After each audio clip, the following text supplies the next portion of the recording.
আমাদের নেতা কিষাণ খেত মজদুর তৃণমূল কংগ্রেস কমিটির সভাপতি, রাজ্য সভাপতি, প্রাক্তন মন্ত্রী, আমাদের সকলের অগ্রজ পূর্ণেন্দু বসু মহাশয়ের নেতৃত্বে আজকে আমরা এ রাজ্যের মাননীয় মুখ্যমন্ত্রীর নির্দেশে অহিংস আন্দোলনের মধ্য দিয়ে এই কেন্দ্রের বিজেপি নরেন্দ্র মোদীর বিরুদ্ধে আজকে লড়াই সংগ্রামে আমরা আজকে উপস্থিত হয়েছি।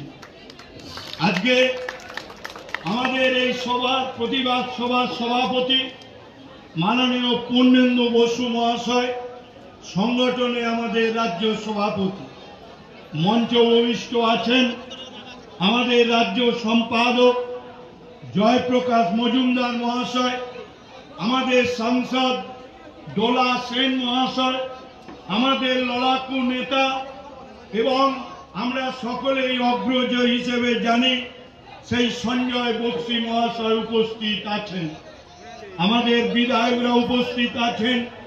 এখানে সমীর জানা, শাহনাজ হোসেন, আমার বন্ধু শ্রীকান্ত মাহাতো মন্ত্রী রয়েছেন এবং আমডাঙ্গার বিধায়ক রয়েছেন রফিকুর রহমান সাহেব, আছেন আমাদের প্রাক্তন বিধায়ক আশুতোষ মুখার্জি মহাশয় এবং আমাদের কৃষক সংগঠনের জেলা এবং রাজ্য স্তরের নেতৃবৃন্দরা, মুর্শিদাবাদ থেকে আমাদের মার্টিন সাহেব, জলপাইগুড়ি থেকে দুলাল দেবনাথ এবং জেনে রাখবেন আমাদের উত্তর 24 পরগনার বাপি থেকে আরম্ভ করে হুগলির নাসিরউদ্দিন সাহেব, সকলেই এখানে উপস্থিত হয়েছেন প্রতিবাদ আন্দোলন সংগঠিত করতে। আমরা প্রতিবাদ করতে জানি এ রাজ্যের মাননীয় মুখ্যমন্ত্রী মমতা বন্দ্যোপাধ্যায় সিঙ্গুর আন্দোলন, নন্দীগ্রাম আন্দোলনের মধ্য দিয়ে এ রাজ্যের অত্যাচারী বামপন্থী সরকারকে আমরা রাজ্যের মাননীয় মুখ্যমন্ত্রীর নেতৃত্বে আমরা উৎখাত করতে পেরেছি। আজকে আবারও বলে দিই যে গান্ধী মূর্তির পাদদেশ থেকে অহিংস আন্দোলনের মধ্য দিয়ে আমরা আগামী দিন কেন্দ্রের এই বর্বর সরকারকে, বিজেপি সরকারকে আমরা উচ্ছেদ করব। তার কারণ কৃষকরা জানে কিভাবে লড়াই করতে হয়। আজকে ইতিহাস কখনো মুছে যায় না। আজকে যে সরকারি বর্বরতার ইতিহাসকে অবলম্বন করে তার পতন অবশ্যম্ভাবী, এটুকু জেনে রাখবেন। এদেশ এ রাজ্যে 80% কৃষক বাস করে, এটুকু জেনে রাখবেন।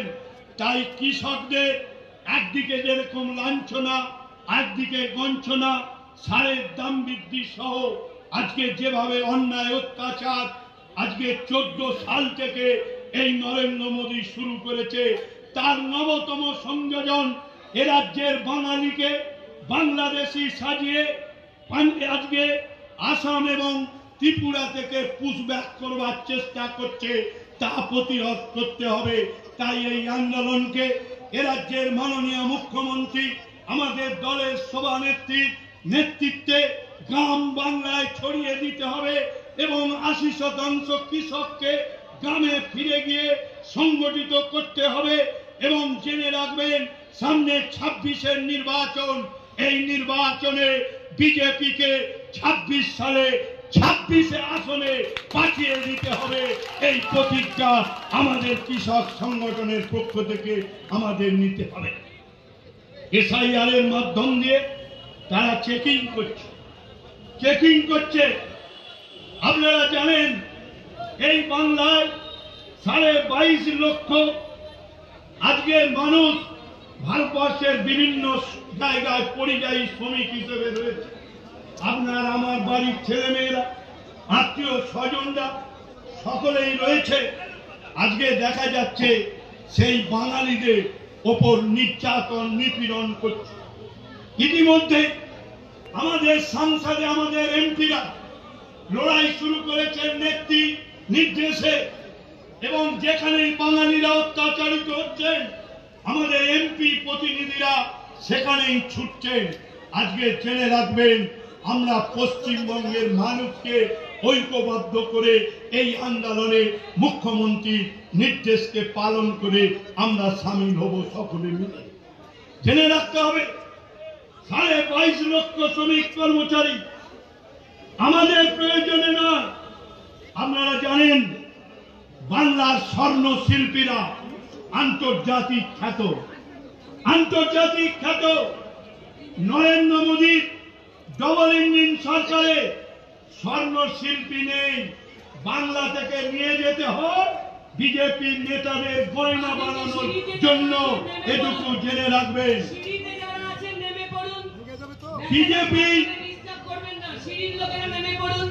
বিজেপি নেতাদের গয়না বানানোর জন্য, তাদের নেতাদের প্রয়োজনের জন্য, স্বর্ণ অলংকার বানানোর জন্য, তাদের স্ত্রীদের আজকে জেনে রাখবেন জরির শাড়ি পরানোর জন্য বাংলা থেকে শিল্পী নিয়ে যেতে হয়।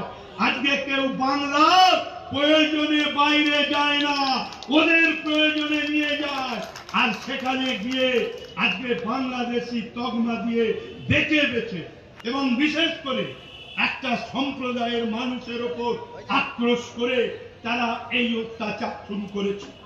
এর বিরুদ্ধে আমাদের প্রতিবাদ আন্দোলন সংগঠিত করতে হবে। আজকে শুরু কৃষক সংগঠন। আমি চাই আমাদের জেলা সভাপতিরা এখানে রয়েছে, রাজ্য কমিটির মেম্বাররা সকলেই রয়েছেন। আমরা জানি যে আমাদের একদম অটুট পিরামিড আকারের সংগঠন এ রাজ্যের কৃষক সংগঠন রয়েছে। তাই সকলে উদ্যোগ, সকলের সহযোগিতার মধ্য দিয়ে আমরা জেনে যাই যে আপনারা যদি আন্দোলনে নামেন, আজকে এই আন্দোলন ধ্বনিত সারা ভারতবর্ষ জুড়ে সংগঠিত হবে। আজকে আপনারা জানেন এ রাজ্যের মাননীয় মুখ্যমন্ত্রী মমতা বন্দ্যোপাধ্যায় 11 সাল থেকে আজ অবধি যে উন্নয়ন করেছেন ভারতবর্ষের কোন মুখ্যমন্ত্রী করতে পারেননি। আতঙ্কে ভুগছে।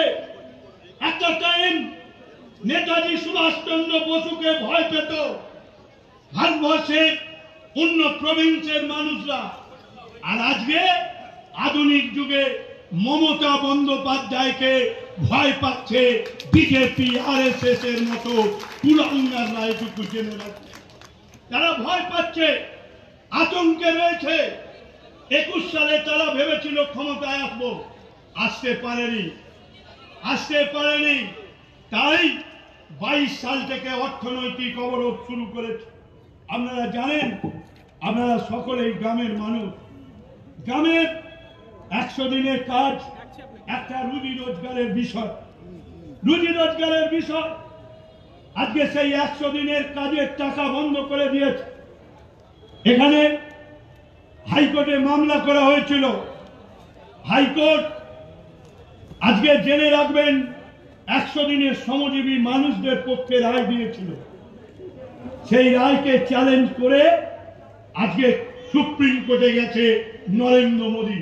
বাংলার ভালো চায় না, বাংলার গরিব মানুষের ভালো চায় না, বাংলার শ্রমজীবী মানুষের ভালো চায় না।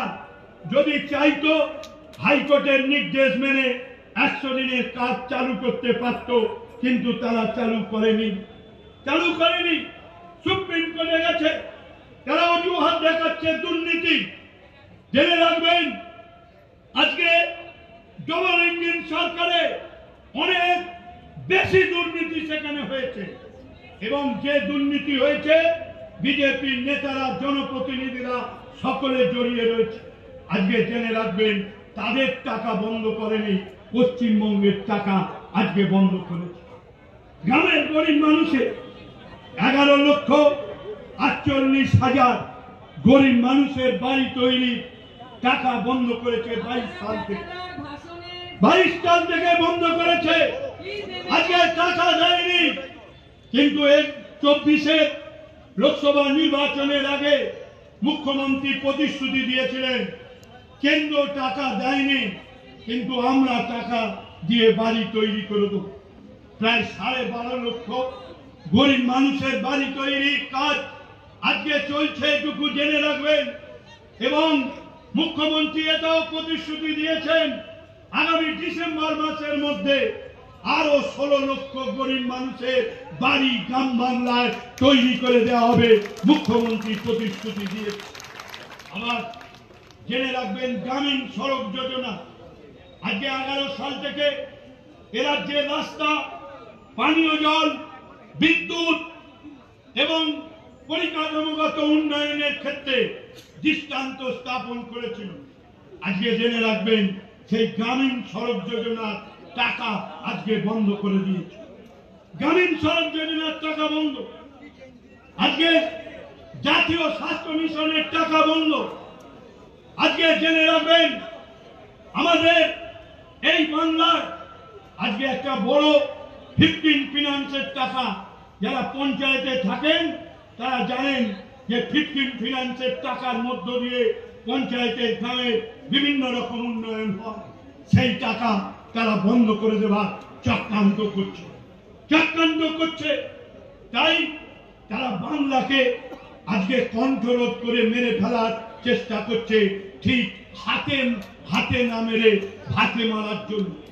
আজকে রাষ্ট্রীয় সংস্থাগুলো বেসরকারীকরণ করে দিচ্ছে। আজকে এই রাজ্যে আজকে জেনে রাখবেন আমাদের কৃষকদের প্রধান উপাদান হচ্ছে রাসায়নিক সার। আজকে জেনে রাখবেন সেই কৃষকদের রাসায়নিক সারের দাম কেমন ভাবে কেন্দ্রীয় সরকার বাড়িয়েছে আপনারা জেনে রাখবেন। এনপিকে বলে একটা সার আছে, আপনারা জানেন সেই সার ব্যবহার করেন। 2019 সালের দাম ছিল 1160 টাকা, 2020 সালের দাম 1185 টাকা, 2021 সালে 1440 টাকা, 2022 সালে 1470 টাকা, 2023 সালে 1470, আর 2024-এ 1470, আর 2025-এ 1850 টাকা। 1850 টাকা সারের দাম বেরিয়েছে। এনপিকে 12-32-16 আজকে সারের দাম 24 সালে ছিল 1470 টাকা, আজকে দাম করেছে 1720 টাকা। এনপিকে 20-20-20-0-13 দাম ছিল 2021-এ 1220 টাকা, 22 সালে 1400 টাকা, আজকে জেনে রাখবেন আজও 1400 টাকা বাড়িয়েছে। এবং এমওপি রাসায়নিক সার 2019 সালে ছিল 900 টাকা, 2022 সালে হয়ে গেল 1700 টাকা, আর আজকে 25-এ হলো 1900 টাকা। ডিএপি আমাদের কৃষকদের অত্যন্ত প্রয়োজন জমিতে, সেই ডিএপি সার 19 সালে ছিল 1200 টাকা, আর আজকে 1350 টাকা। কেমন ভাবে সারের দাম বাড়িয়েছে আপনারা নিজেরা বুঝতে পারছেন যে কৃষকরা আজকে আপনারা এখানে এসেছে। আজকে এরা জেনে রাখবেন 100 দিনের কাজের টাকা বন্ধ। জেনে রাখবেন 100 দিনের কাজের টাকা বন্ধ। 6 বার প্রথম হয়েছে, গ্রামীণ সড়ক যোজনার প্রথম হয়েছে। এবং জেনে রাখবেন আমাদের এ রাজ্যে বাড়ি তৈরির ক্ষেত্রে প্রথম স্থান অর্জন করেছে। স্বচ্ছ ভারত মিশনে আমাদের কাছে এই মুহূর্তে কেউ নেই বাংলা, তারপরও আজকে টাকা কমিয়ে দিচ্ছে এই নরেন্দ্র মোদীর সরকার। আজকে মমতা বন্দ্যোপাধ্যায় জন্ম থেকে মৃত্যু পর্যন্ত প্রকল্প রূপায়ণ করেছে।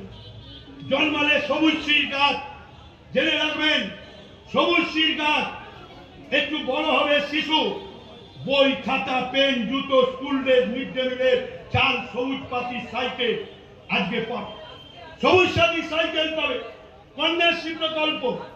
আজকে জেনে রাখবেন আজকে আমাদের বাড়ির মহিলারা মেয়েদের বিয়ের জন্য রূপশ্রী প্রকল্প, বাড়ির মহিলাদের জন্য লক্ষ্মীর ভান্ডার, পরিবারের চিকিৎসার জন্য স্বাস্থ্যসাথী কার্ড এবং খাদ্যসাথী প্রকল্প, বিনা পয়সায় চাল গম, বাবা মা শ্বশুর শাশুড়ির জন্য আজকে বার্ধক্য ভাতা, বিধবা ভাতা, আবার কৃষকদের জন্য কৃষক বন্ধু, প্রকল্প আজকে জেনে রাখবেন আজকে মমতা বন্দ্যোপাধ্যায় কাজ করেছেন।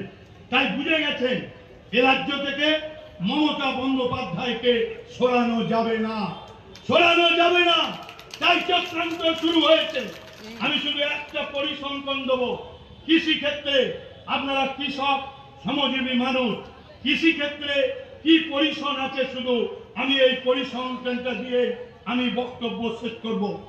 ধান উৎপাদনে 2011 আমাদের ছিল জেনে রাখবেন 200.84 লক্ষ মেট্রিক টন, আর আজকে 256.53 লক্ষ মেট্রিক টন জেনে রাখবেন। জাতীয় গড়ের থেকে 6.3% আমরা ধান উৎপাদনে বেশি। ভুট্টা উৎপাদনে আমরা 2011 3.5 লক্ষ মেট্রিক টন ছিলাম, আর আজকে 29 লক্ষ মেট্রিক টন আমরা ভুট্টা উৎপাদন করছি, যা 8 গুণ বেশি। এটুকু জেনে রাখবেন। তৈলবীজ উৎপাদন আমাদের 2011 ছিল 7 লক্ষ মেট্রিক টন, আর আজকে 14 লক্ষ মেট্রিক টন, প্রায় 2 গুণ বেশি। ডাল শস্য উৎপাদনে 1.42 লক্ষ মেট্রিক টন ছিল, আজকে সেখানে 4.5 লক্ষ মেট্রিক টন, প্রায় 3 গুণ বেশি। পেঁয়াজ উৎপাদনে 2.98 লক্ষ মেট্রিক টন, সেখানে আজকের উৎপাদন হচ্ছে 8.74 লক্ষ মেট্রিক টন। তাই জেনে রাখবেন আজকে কৃষক বন্ধু প্রকল্প সহ নানা প্রকল্পের মধ্য দিয়ে এ রাজ্যের কৃষকদের মমতা বন্দ্যোপাধ্যায় আজকে সংগঠিত করেছে। তাই আমি অনুরোধ করব যে এ রাজ্যের কৃষকদের ভগবান রাজ্যের মাননীয় মুখ্যমন্ত্রী আমাদের মধ্যে আমাদের সম্মানীয় সাংসদ প্রতিমা মণ্ডল জয়নগরের সংসদ উপস্থিত হয়েছেন। আপনারা হাততালি দিয়ে তাকে বরণ করে নিন। তাই কৃষকের এই সাফল্যের কথা, মমতা বন্দ্যোপাধ্যায়ের এই উন্নয়নের কথা, এবং জেনে রাখবেন মোদী সরকারের এই বাংলা বিরোধী বৈষম্যের কথা গ্রাম থেকে গ্রাম পর্যন্ত ছড়িয়ে দেওয়ার দায়িত্ব আপনাদের সকলকে নেওয়ার আহ্বান জানিয়ে আমি আপনাদের সকলকে অভিনন্দন জানিয়ে আমি আমার বক্তব্য। মান্না, আমার প্রিয় দাদা বেচাদা, জয়প্রকাশ দা, শ্রীকান্ত দা, রফিকার দা, শাহনাজ ভাই, আশুতোষ দা, মিলন দুপকা সহ এখানে মানস, লুৎফর, বাপি, খোকন, আরো যারা আছেন আমি সকলের নাম জানি না। চাঁদ দা, যিনি অ্যানাউন্স করে আমায় বলতে দিয়েছেন, চাঁদ মোহাম্মদ আমাদের প্রাক্তন বিধায়ক সহ সকল নেতৃত্ব, আয়োজক, উদ্যোক্তাদের কাছে আমি যাদের নাম বলিনি তারা আপনারা আমাকে মার্জনা করবেন। তাদের সকলের কাছে আমি কৃতজ্ঞ। আজকে এই আমাদের যে দলের নির্দেশিত নেত্রীর নির্ধারিত যে কর্মসূচি 21শে জুলাই আমাদের নেত্রী মমতা বন্দ্যোপাধ্যায় যা 21শে জুলাইয়ের মঞ্চে ঘোষণা করেছিলেন যে 27শে জুলাইয়ের পর থেকে প্রতি শনি রবিবার ফ্রন্টাল সংগঠনরা, শাখা সংগঠনরা গান্ধী মূর্তিতে ধর্ণা অবস্থান করবেন। সেই কর্মসূচিতে এই আজ আর কাল 30-31 কৃষক সংগঠন, পশ্চিমবঙ্গ কিষাণ ক্ষেত মজদুর তৃণমূল কংগ্রেস এই শাখা সংগঠনের পালা পড়েছে। আজ আর কাল তারা ধর্ণা অবস্থান করছেন।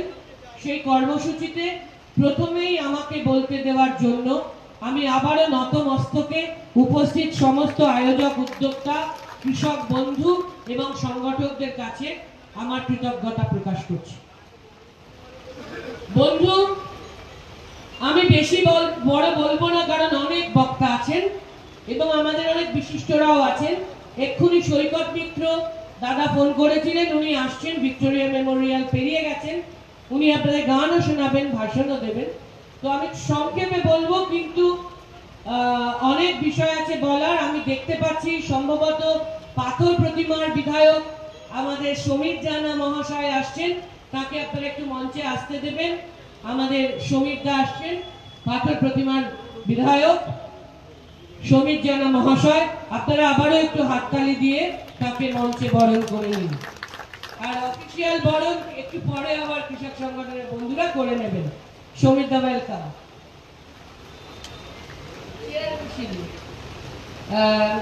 তো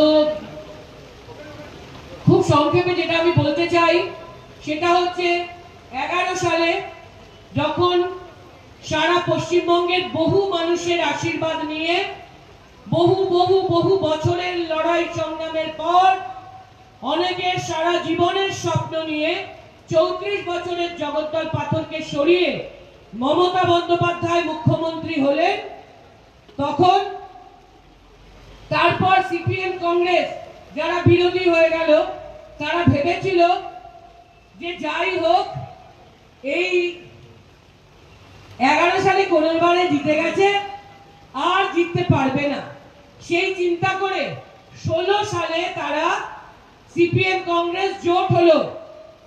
যে কংগ্রেসের হাত চিহ্নে ভোট দেওয়ার অপরাধে কান্দুয়াতে হাতের পাঞ্জা কেটে নিয়েছিল তৎকালীন সিপিএম এর শাসক দল, সেই কংগ্রেসের সঙ্গে একজোট হতে, সেই সিপিএম এর সাথে একজোট হতে কংগ্রেসের একটু লজ্জাবোধ হয়নি বাংলায়? খুবই লজ্জার ব্যাপার। কিন্তু তারা এই কাজ করেছেন মমতা ব্যানার্জিকে সরাবেন বলে। 16 সালে আপনাদের মনে থাকবে মিডিয়াতেও এত প্রচার হয়েছিল, মনে হয়েছিল সূর্যকান্ত মিশ্র মোটামুটি মুখ্যমন্ত্রী হয়েই গেছেন আর মোটামুটি শপথ নেওয়া বাকি, ক্যাবিনেট প্রায় তৈরি। এই অবস্থায় ওরা দেখলেন যে মমতা ব্যানার্জি কংগ্রেসের সঙ্গে জোট হয়ে যখন 11 ক্ষমতায় আসেন তখন তৃণমূলের সিট ছিল 186, আর যখন কংগ্রেস সিপিএম এর সাথে গেল 16 সালে মমতা ব্যানার্জি একা লড়লেন, তখন মানুষের আশীর্বাদ বেড়ে মমতা ব্যানার্জির সিট হলো 211। ফলে সিপিএম কংগ্রেস বুঝলো যে ভাই যতই স্বপ্ন দেখি কিন্তু এ ব্যাপারে কোনো আশা নাই।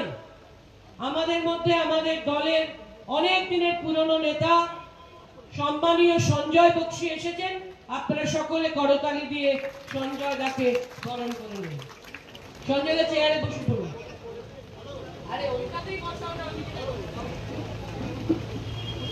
তো 16 সালে ওরা হারার পর বুঝতে পারলো যে ভাই জোট বেঁধে কোনো লাভ নেই, ক্যাবিনেট গঠন করেও কোনো লাভ নেই, সূর্যকান্ত মিশ্রর মুখ্যমন্ত্রী হওয়া হলো না। তখন ওরা ঠিক করলো, ততদিনে 14 সালে মোদী বাবু প্রধানমন্ত্রী হয়ে গেছেন, তাই ওরা ঠিক করলো যে ওরা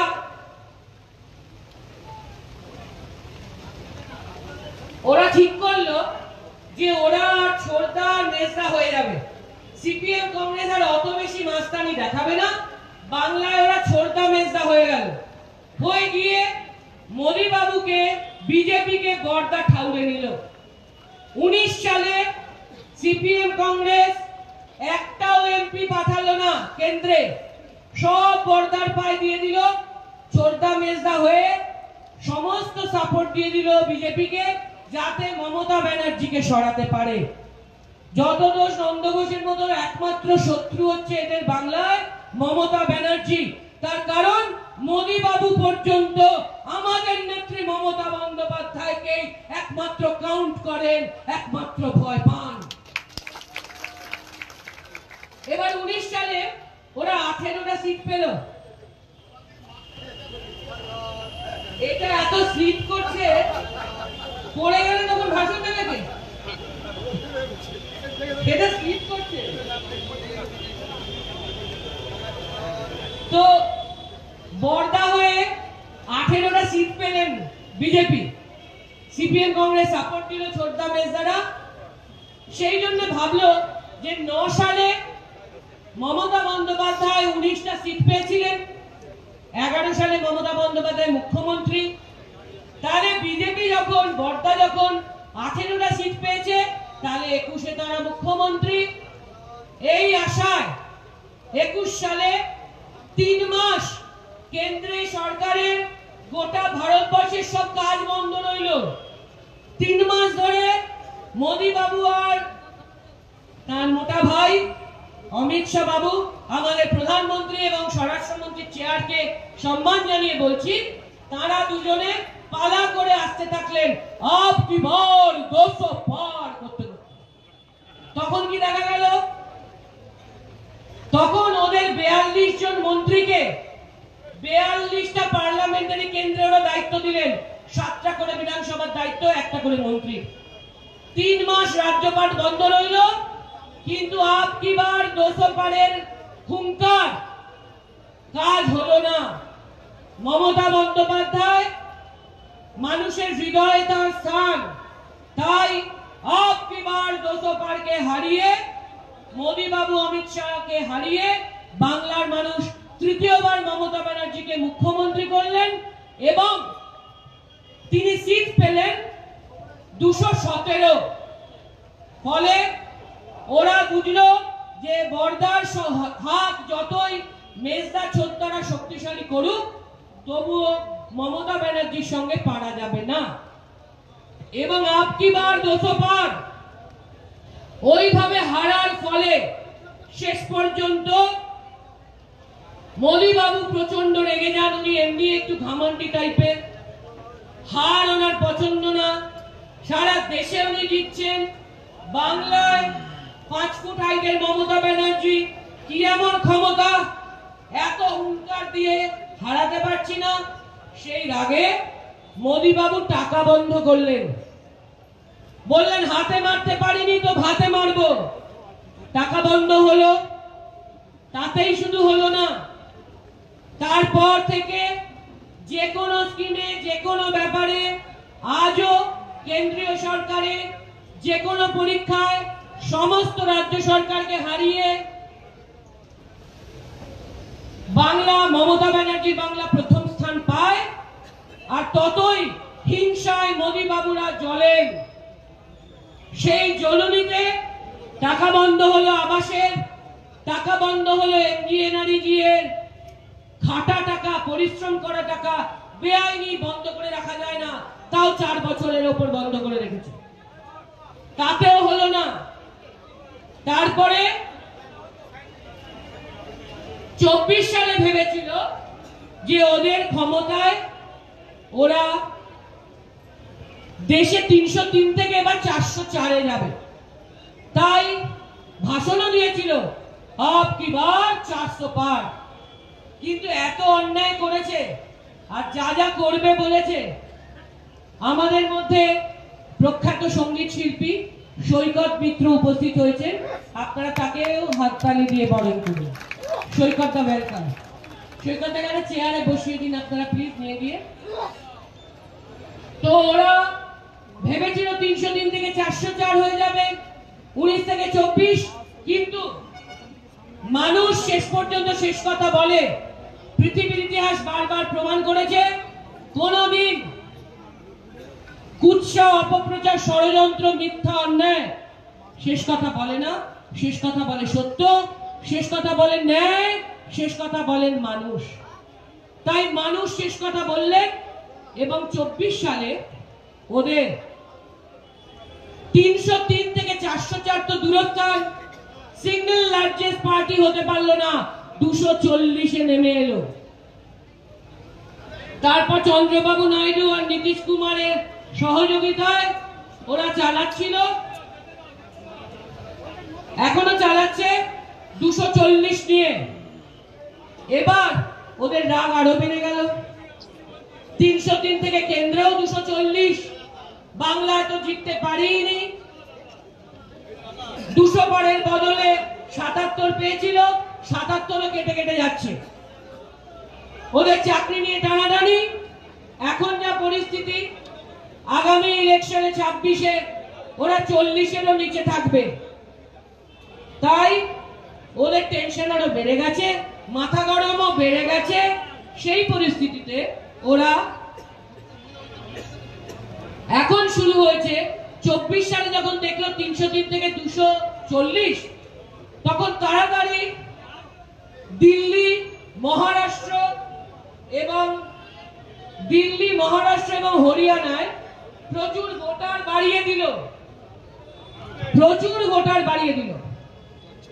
সেখানকার নেতৃত্ব কংগ্রেস বা আপ বা এনসিপি বা শিবসেনা খেয়াল করতে পারেনি। অন্যায়ভাবে অনেক ভোটার লিস্টে বাড়িয়ে নাম তুলে ওরা দিল্লি, মহারাষ্ট্র এবং হরিয়ানা জিতলো 24 সালে নিজেদের ভরাডুবির পর। তারপর বাংলায় এসে আবার মোদী বাবুর অশ্বমেধের ঘোড়া মুখ থুবড়ে পড়লো। বাংলায় এসে আবার মুখ থুবড়ে পড়লো, কারণ মমতা ব্যানার্জি নেতাজি ইন্ডোরে মিটিং করলেন, বলে দিলেন যে কোন ভোটারকে গুজরাট থেকে, পাঞ্জাব থেকে, হরিয়ানা থেকে, রাজস্থান থেকে, মহারাষ্ট্র থেকে, উত্তরপ্রদেশ থেকে এনে বাংলায় বাড়ানো যাবে না। তখন ওরা নতুন রাস্তায় গেল, ওরা এবার ভোটারের নাম বাতিল করবে, নাম আর তুলতে পারবে না। মমতা ব্যানার্জি ধরে ফেলেছেন, এবার নাম বাতিলের রাস্তা। তাই বিহার আর বাংলায় নাম বাতিলের রাস্তায় গেল। এখন চেষ্টা করছে এসআইআর এর নামে ঘুরিয়ে এনপিআর, এনআরসি, সিএএ করতে, এবং ভাবছে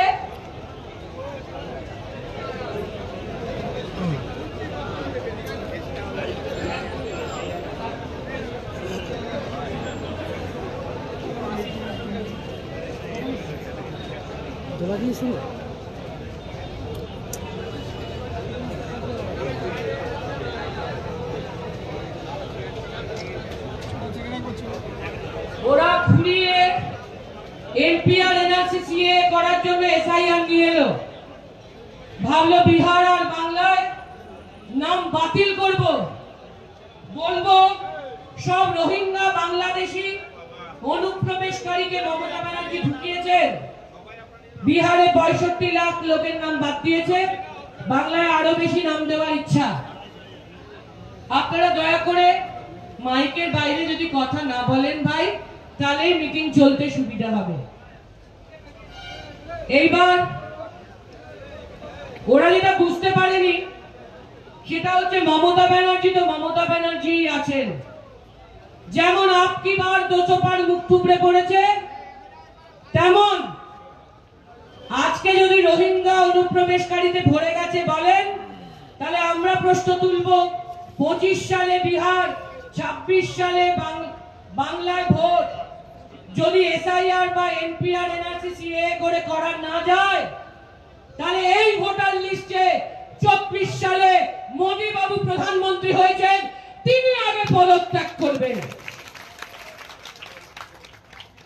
তিনি পদত্যাগ করার পর বিহার আর বাংলার অ্যাসেম্বলি ভোট আর সারা দেশের পার্লামেন্ট ভোট একসাথে হবে। কারণ যে ভোটার লিস্টে রোহিঙ্গা অনুপ্রবেশকারী ভর্তি, সেই ভোটার লিস্টে জিতে মোদী বাবু ও প্রধানমন্ত্রী থাকতে পারেন না, পারেন না, পারেন না। এই কারণে এখন ওরা উঠে পড়ে লেগেছে, যত রকম সম্ভব রাস্তা নিচ্ছে।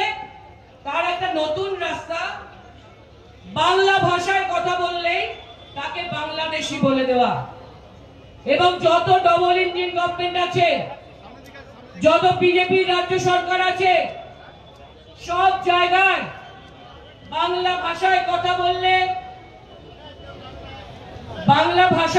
বললে আপনারা বাদিকে সিঁড়িটা একটু নেমে যান, সিঁড়িতে যারা আছেন নেমে যান, স্টেজটা ভেঙে পড়লে নেতারা সবাই পড়ে যাবেন, অসুবিধা হবে। বাদিকে সিঁড়িটা থেকে নেমে যান নিচে সবাই। বাংলা ভাষায় কথা বললে যত বিজেপি রাজ্য সরকার আছে, সেখানে বাংলা ভাষায় কথা বলার অপরাধে হয় তাদের ডিটেইন করছে, নয় তাদের পেটাচ্ছে, নয় তাদের অ্যারেস্ট করছে, নয় বুলডোজারে তুলে, ক্রেনে তুলে ওপার বাংলায় পাঠিয়ে দিচ্ছে, পুশব্যাক করছে। কিন্তু তাতেও লাভ করতে পারেনি মানুষ, এবং মানুষের নেত্রী মমতা বন্দ্যোপাধ্যায় শেষ কথা বলছেন এবং বলবেন। তাই মনে রাখবেন, এই বাংলা ভাষায় কথা বলার অপরাধে ওরা যেভাবে রাজ্যে রাজ্যে বিশেষ করে পরিযায়ী শ্রমিকদের উপর অত্যাচার করছে, বাংলা ভাষীদের উপর অত্যাচার করছে, তার বিরুদ্ধে শুধু ভারতবর্ষে বাংলা নয়, সারা ভারতবর্ষে লড়াই শুরু হয়েছে আমাদের নেত্রী মমতা বন্দ্যোপাধ্যায়ের নেতৃত্বে। সেই লড়াইয়ের একটা মুখরা হচ্ছে এখানে, আপনাকে দেখবো না,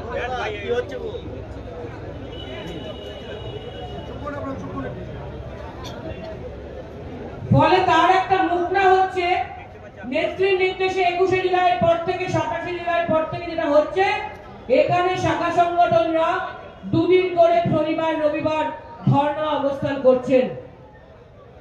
ওরা অনেক কিছু দেখেছে, এখনো শিক্ষা হয়নি।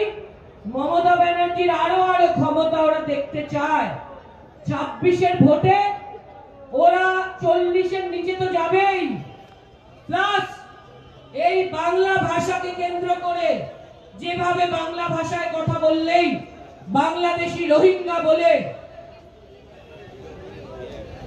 অত্যাচার করছে, হেনস্থা করছে বাঙালিকে, ওরা যেন ভুলে না যায় আমরা রবীন্দ্রনাথের শিষ্য, আমরা নজরুলের উত্তরসূরি, আমরা দ্বিজেন্দ্রলাল, নেতাজি সুভাষচন্দ্র, বঙ্কিমচন্দ্র চট্টোপাধ্যায়, স্বামী বিবেকানন্দের উত্তরসূরি, আমরা রামকৃষ্ণ পরমহংসদেবের উত্তরসূরি, আমরা প্রীতিলতা ওয়াদ্দেদার, মাতঙ্গিনীর উত্তরসূরি, আমরা বিনয় বাদল দীনেশ, ক্ষুদিরাম প্রফুল্ল চাকি, সূর্য সেনের উত্তরসূরি।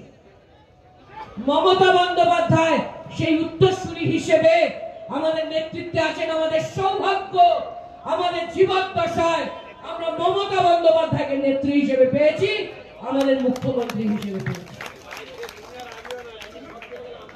তাই এই লড়াই অনেক দূর যাবে এবং 26-এ বাংলায়, 25-এ বিহারে ভরাডুবি তো হবেই, প্লাস 29 অব্দি থেকে কিনা সন্দেহ।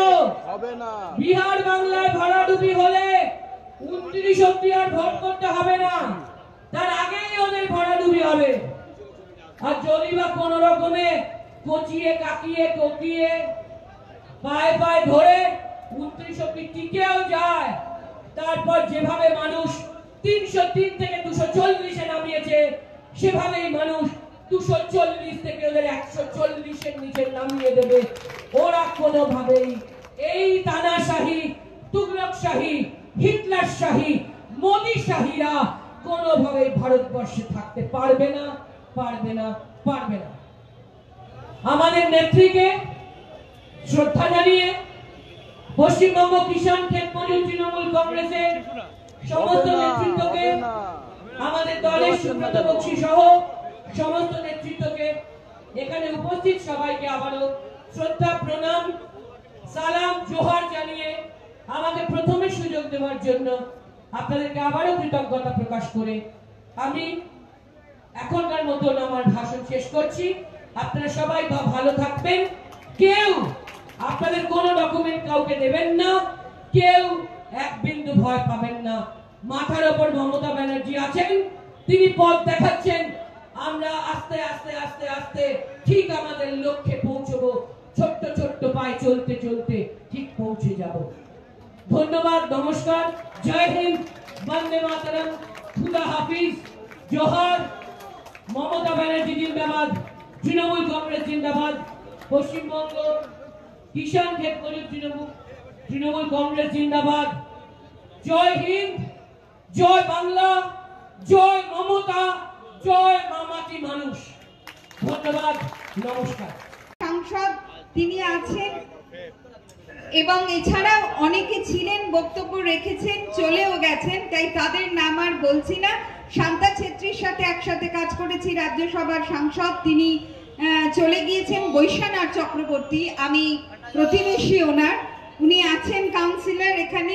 রফিকুর রহমান রয়েছেন, একসময় ওনার জায়গায় নাকি আমি চাকরি করেছিলাম। এছাড়াও সকল জেলার কিষাণ ক্ষেত মজুর তৃণমূল কংগ্রেসের সভাপতি, পদাধিকারী বৃন্দ এবং জয়প্রকাশ মজুমদার সহ, বেচারাম মান্নাদাও ছিলেন, তিনি চলে গিয়েছেন। সমীর জানা রয়েছেন এবং দক্ষিণ 24 পরগনা জেলার কিষাণ ক্ষেত মজুর সেলের সভাপতি মানুষ দাস রয়েছেন।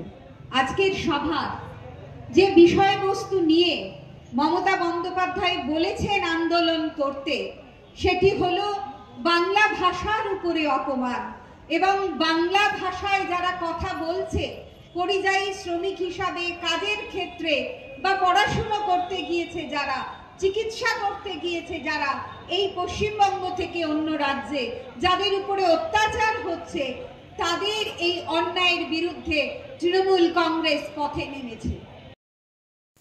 পরিবারের সকলের সুস্থ থাকার একমাত্র ঠিকানা কাঁচরাপাড়া পলিক্লিনিক বা নাইট অ্যাঞ্জেল নার্সিং হোম। কেনাকাটার একমাত্র ঠিকানা আগমনী বাসন্তী।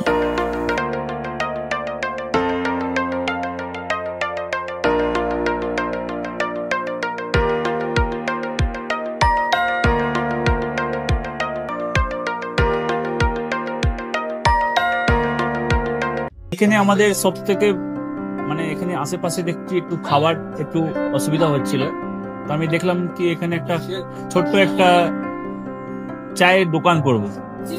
তারপরে চায়ের দোকান থেকে ভাবছি ছোট একটা ধাবা করে দিই। ছোট ধাবা থেকে দেখছি এবার একটু সাজিয়ে এই আস্তে আস্তে করতে করতে এইভাবে হয়ে যাবে আমি নিজেও ভাবতে পারিনি।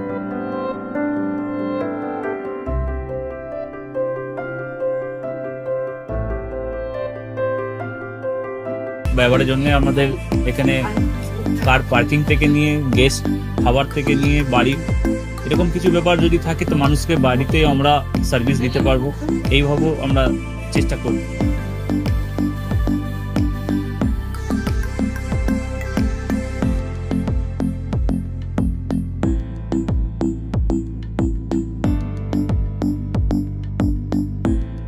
একদম সাধারণ, বাইরে থেকে অনেক চিপ বেস্টের মধ্যে খাওয়াটা কোয়ালিটিটা সবসময় পাবেন। একবার আমি মানুষকে একবারই বলবো কি একবার আমাদের কাছে এসে একবার টেস্ট করে যাবেন। দুপুরবেলা থেকে আরম্ভ আমাদের খাওয়া, থালা, বেঙ্গলি থালা, চাইনিজ ফুড সবই আছে, একবার এসে টেস্ট করে যাবেন।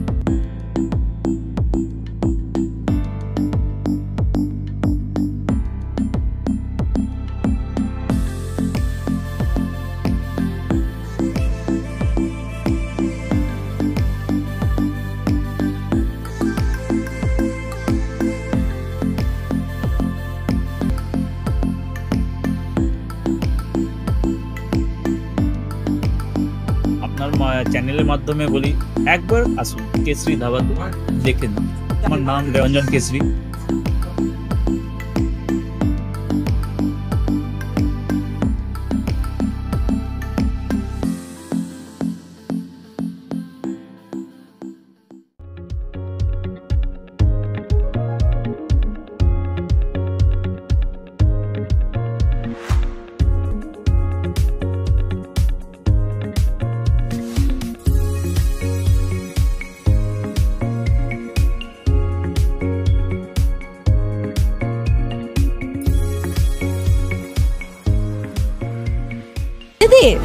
রান্নাঘরকে আরো অত্যাধুনিকভাবে সাজাতে সমস্ত কিছু পেতে চলে আসুন নৈহাটি গৌরীপুর চৌমাথা বাজার কেশরী লাইট হাউস।